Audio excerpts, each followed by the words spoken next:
जय श्री कृष्णा दोस्तों।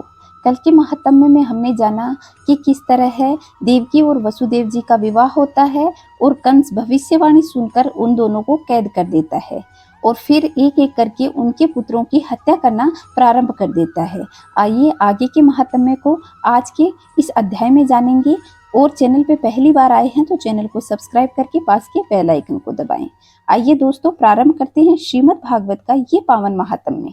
श्री सुखदेव जी कहते हैं, परीक्षित, कंस एक तो स्वयं बड़ा बली था, दूसरे मगध नरेश जरासंध की उससे बहुत बड़ी सहायता प्राप्त थी, तीसरे उसके और भी कई साथी थे जैसे पलंबासुर, बकासुर, चाणूर, तृणावृत, अघासुर, मुष्टिक, अरिष्टासुर, द्विविध, पूतना, केसी और धेनुक तथा बाणासुर और भौमासुर आदि बहुत से दैत्य राजा उसके सहायक थे।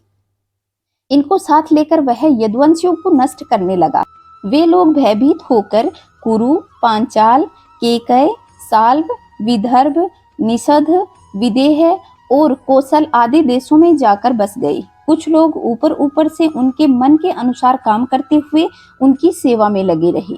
जब कंस ने एक एक करके देवकी के 6 बालक मार डाले, तब देवकी के गर्भ में 7वें भगवान के अंश रूप श्री शेष जी, जिन्हें अनंत भी कहा जाता है, पधारे।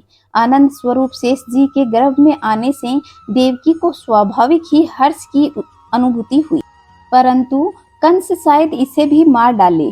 इस भय से उनका शोक और भी बढ़ गया।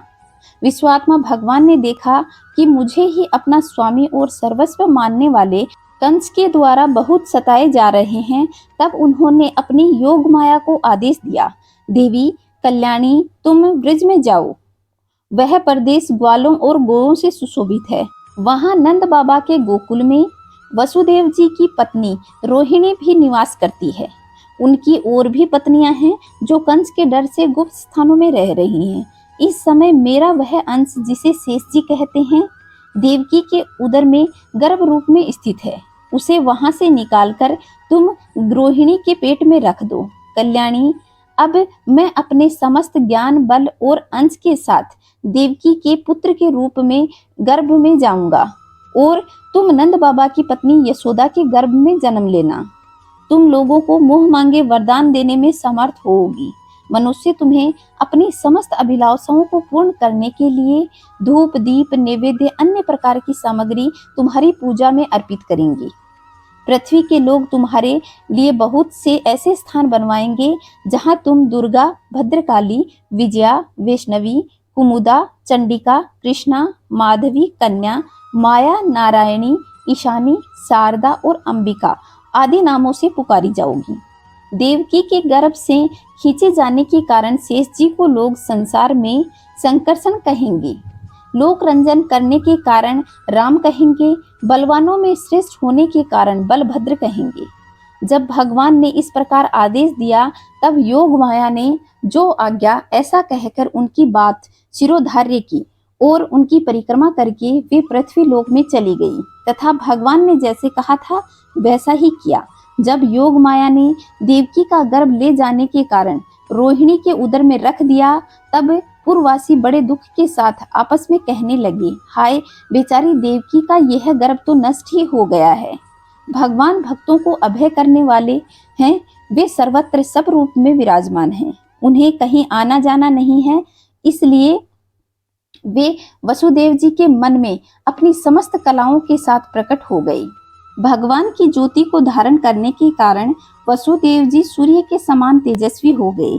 उन्हें देखकर लोगों की आंखें चौंधिया जाती थीं। भगवान का वह ज्योतिर्मय अंश जो जगत का परम मंगल करने वाला है, वसुदेव जी के द्वारा देवकी ने ग्रहण किया। जैसे पूर्व दिशा चंद्रदेव को धारण करती है, वैसे ही शुद्ध सत्व को संपन्न देवकी जी ने विशुद्ध मन से सर्वात्मा और आत्म स्वरूप भगवान को धारण किया। भगवान सारे जगत के निवास स्थान हैं।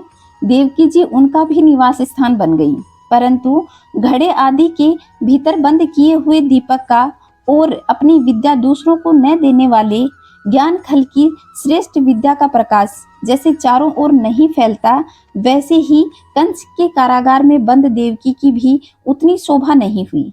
देवकी के गर्भ में भगवान विराजमान हो गए। उनके मुख पर पवित्र मुस्कान थी।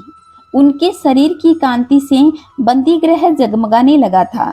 जब कंस ने उसे देखा तब वह मन ही मन कहने लगा, अब की बार मेरे प्राणों का ग्रह करने के लिए विष्णु भगवान ने गर्भ में प्रवेश कर लिया है, क्योंकि इससे पहले देवकी कभी ऐसी न थी। अब इस विषय में शीघ्र से शीघ्र मुझे क्या करना चाहिए?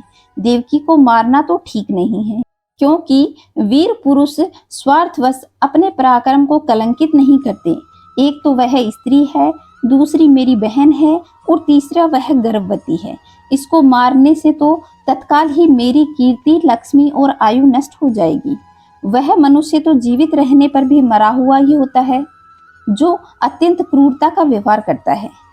यद्यपि कंस देवकी को मार सकता था, किंतु स्वयं ही वह इस अत्यंत क्रूरता के विचार से निवृत्त हो गया। अब भगवान के प्रति दृढ़ वैर का भाव मन में लेकर गांठ बांधकर जन्म की प्रतीक्षा करने लगा। वह उठते बैठते, खाते पीते, सोते जागते, चलते फिरते सर्वदा ही श्री कृष्ण के चिंतन में लगा रहता। इस प्रकार उसे सारे जगत में श्री कृष्ण ही दिखने लगे थे। परीक्षित, भगवान शंकर, ब्रह्मा जी कंस के कैद खाने में आए। उनके साथ अपने अनुचर सहित समस्त देवता, नारद आदि ऋषि भी आए। वे लोग सुमधुर वचनों से सबकी अभिलाषा पूर्ण करने वाले श्री हरि की इस प्रकार स्तुति करने लगे, प्रभु आप सत्य संकल्प हैं। सत्य ही आपकी प्राप्ति का श्रेष्ठ साधन है। सृष्टि के पूर्व, प्रलय के पश्चात और संसार की स्थिति के समय इन असत्य अवस्थाओं में भी आप ही सत्य हैं। पृथ्वी, जल, तेज, वायु और आकाश, इन 5 दृश्यमान सत्यों में भी आप ही हैं और उनमें अंतर्यामी रूप में आप ही विराजमान हैं। आप इस दृश्यमान जगत के परमार्थ स्वरूप हैं। आप ही मधुर वाणी और समदर्शक के रूप में स्थित हैं। भगवान आप तो बस सत्य रूप ही हैं। हम सब आपकी शरण में आए हैं। यह संसार क्या है? यह एक सनातन वृक्ष है। इस वृक्ष का आश्रय है एक प्रकृति, जिसके 2 फल हैं, सुख और दुख। 3 जड़ें हैं, सत्व, रज और तम। 4 रस हैं, धर्म, अर्थ, काम और मोक्ष। इसे जानने के 5 प्रकार हैं, कान, त्वचा, नेत्र, जीभ और नासिका। इसके 6 स्वभाव हैं, पैदा होना, रहना, बढ़ना, बदलना, घटना और नष्ट हो जाना। इसी वृक्ष की छाल हैं 7 धातुएं, रस, रुधिर, मांस, मेद, अस्थि, मज्जा और शुक्र। 8 शाखाएं हैं, 5 महाभूत, मन, बुद्धि और अहंकार। प्राण, अपान, व्यान, उदान, समान, नाग, कुर्म, कृकल, देवदत्त और धनंजय, ये 10 प्राण ही इसके 10 पत्ते हैं। इस संसार रूपी वृक्ष पर 2 पक्षी हैं, जीव और ईश्वर। इस संसार रूपी वृक्ष की उत्पत्ति का आधार एकमात्र आप ही हैं। आप ही इसका प्रलय होता है और आप में ही इसका अनुग्रह होकर इसकी रक्षा होती है। जिनका चित्त आपकी माया से आवृत हो जाता है, इस सत्य को समझने की शक्ति खो बैठता है, वे ही उत्पत्ति, स्थिति और प्रलय करने वाले ब्रह्मादि देवताओं को अनेक देखते हैं। तत्वज्ञानी पुरुष तो सबके रूप में केवल आपके ही दर्शन पाते हैं। आप ज्ञान स्वरूप आत्मा हैं, चराचर जगत के कल्याण के लिए अनेक रूप धारण करते हैं। आपने जैसे अनेकों बार मत्स्य, हयग्रीव, कच्छप, नरसिंह, वराह, हंस, राम, परशुराम और वामन अवतार धारण करके हम लोगों की और तीनों लोगों की रक्षा की है, वैसे ही आप इस बार पृथ्वी का भार हरण करने के लिए जन्म ले रहे हैं। यदुनंदन, हम आपके चरणों में वंदना करते हैं। देवकी जी को संबोधित करते हुए माताजी, यह बड़े सौभाग्य की बात है कि आपके कोख में हम सबका कल्याण करने के लिए भगवान पुरुषोत्तम अपने ज्ञान, बल आदि अंशों के साथ पधारे हैं। अब आप कंस की तनिक भी चिंता न करें।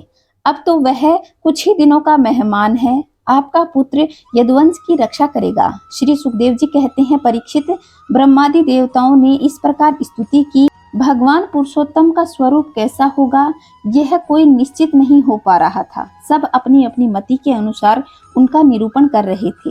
इसके बाद ब्रह्मा और शंकर को आगे करके देवगण स्वर्ग को चले गए। तो दोस्तों यह था आज का पावन महात्म्य। अब भगवान का प्रकट होगा, इसकी महिमा हम अगले अध्याय में जानेंगे। तब तक खुश रहें, मस्त रहें, चारों तरफ स्वच्छता बनाए रखें। कमेंट में जय श्री नारायण अवश्य लिखिएगा। जय श्री नारायण दोस्तों।